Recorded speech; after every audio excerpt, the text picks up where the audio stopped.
সরকার হায় হায় হায় হায় হায় হায় BJP সরকার হায় হায় হায় হায় হায় হায়। এবার বেহাল রাস্তার প্রতিবাদে পথে নামল সালার ব্লক তৃণমূল কংগ্রেস। সালারের রেলগেট জ্যাম আটকানোর জন্য নতুন করে রাস্তা তৈরি করে দিয়েছিল রেল দপ্তর। বছর ঘুরতে না ঘুরতেই সেই রাস্তার বেহাল দশা। রেলগেট পড়ে গেলে জ্যাম আটকা পড়ে সালার। ওই রাস্তা তৈরি হওয়ার ফলে কিছুটা হলেও জ্যাম আটকানো গেছিল। দীর্ঘদিন ধরে ওই রাস্তার বেহাল দশা, বারবার রেল দপ্তরকে জানিয়েও কোনো সুরাহা হয়নি। জ্যাম থেকে মুক্তি পেতে অনেকেই ওই রাস্তা দিয়ে ঝুঁকি নিয়ে পারাপার করছেন। যে কোনো মুহূর্তে ঘটে যেতে পারে বড়সড় দুর্ঘটনা। এবার ওই রাস্তা সারানোর দাবিতে এবার পথে নামল সালার ব্লক তৃণমূল কংগ্রেস। আজ অর্থাৎ বৃহস্পতিবার বেলা 11টার দিকে তার ঘণ্টাখানেক পথ অবরোধে নামে। তৃণমূল কংগ্রেসের নেতা কর্মী সমর্থকরা এদিন পার্টি অফিস থেকে মিছিল করে এসে সালার দ্বিতীয় রেলগেটে এসে কাটোয়া-কান্দি রাজ্য সড়কে বসে পড়েন। অবস্থান বিক্ষোভ সভা থেকে কেন্দ্র সরকারের বিভিন্ন দুর্নীতি ও যৌনবিরোধী স্লোগান ওঠে। ওই রাস্তা দ্রুত সারাইয়ের দাবি করে হুঙ্কার ছাড়েন ব্লক তৃণমূল কংগ্রেসের সভাপতি মুস্তাফিজুর রহমান সুমন। তিনি জানান, যদি রেল এই কাজ না করে তাহলে দ্রুত ওই কাজ তারা নিজেরাই করে দেবেন বলে জানিয়েছেন। আমাদের এটা রেলের অর্থাৎ কেন্দ্র সরকারের মেন রাস্তা। সালার থেকে যারা বর্ধমান কলকাতা অভিমুখে যায় তাদের জন্য সালার থেকে বেরিয়ে যাওয়ার এটাই হচ্ছে মেন রাস্তা। আমরা বেশ কিছুদিন থেকে দেখছি যে এই রাস্তাটা চরম বেহাল অবস্থায় আছে। এটা কেন্দ্র সরকারের বা রেল কর্তৃপক্ষের কোনো ভ্রুক্ষেপ নাই। এই রাস্তাটা আপনারাও সকলে দেখেছেন যে কয়েকদিন আগে হওয়া রাস্তা। অর্থাৎ কয়েকদিন আগে তৈরি হওয়া রাস্তার যে এত দুর্দশা হতে পারে সেটা কল্পনাও করা যায় না।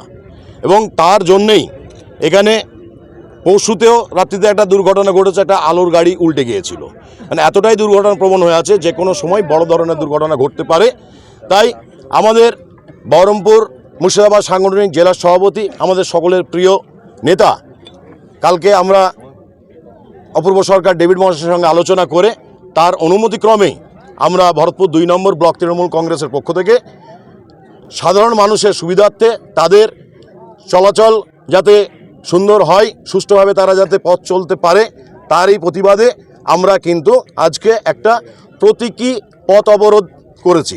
কারণ প্রতীকী শব্দটা এই কারণেই বলছি, কারণ আমরা যে রাজ্যে বাস করি, আমাদের সর্বময় নেত্রী, আমাদের সকলের জনগণ মন অধিনায়িকা, পশ্চিমবাংলার অগ্নিকন্যা, আমাদের মাননীয় মুখ্যমন্ত্রী, তিনি কখনোই চান না যে সাধারণ মানুষের কোনোভাবে ব্যাঘাত ঘটুক।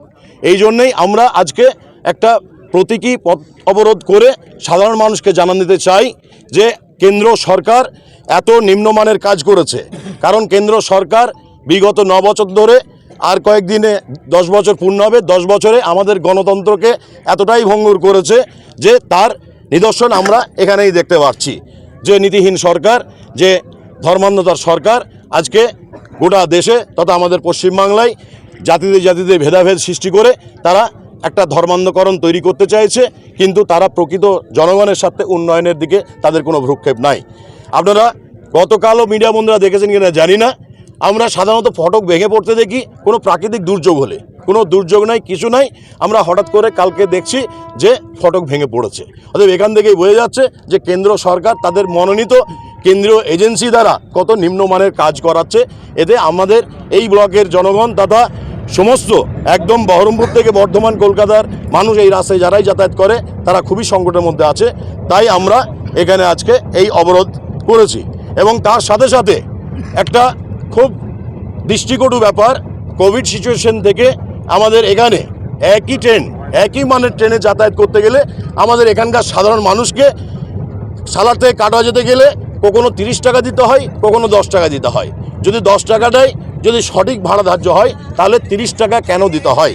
এই ব্যাপারে আমরাও রেল কর্তৃপক্ষের কাছে আমরা আবেদন করেছি। যদি ওরা সত্বর এর বিধি ব্যবস্থা না করে তাহলে আমরা আগামী দিনে রেলের কাছে গিয়ে আমরা বৃহত্তর আন্দোলন প্রতিবাদ সংগঠিত করব। তাই আমাদের দাবি সাধারণ মানুষের জন্য এই রাস্তা কেন্দ্র সরকার কবে করবে জানি না, রেল কবে করবে জানি না। কারণ সরকারিভাবে রাজ্য সরকার করতে গেলে অনেক লিটিগেশন আছে। আমরা দলগতভাবে আজকে এই জায়গায় আমরা প্রতীকী পথ অবরোধ সভা করে গেলাম। আমরা আগামীকাল থেকেই আমাদের ব্যক্তিগত দলগত প্রচেষ্টায় আমরা এই রাস্তা মেরামতির কাজ আমরা কাল থেকেই শুরু করব। BJP high high high high high high BJP high high high high high high আগামী দিনে লড়বে দেখো বর্ষা ভালো আরো জোরে লড়বে দেখো লড়বে দেখো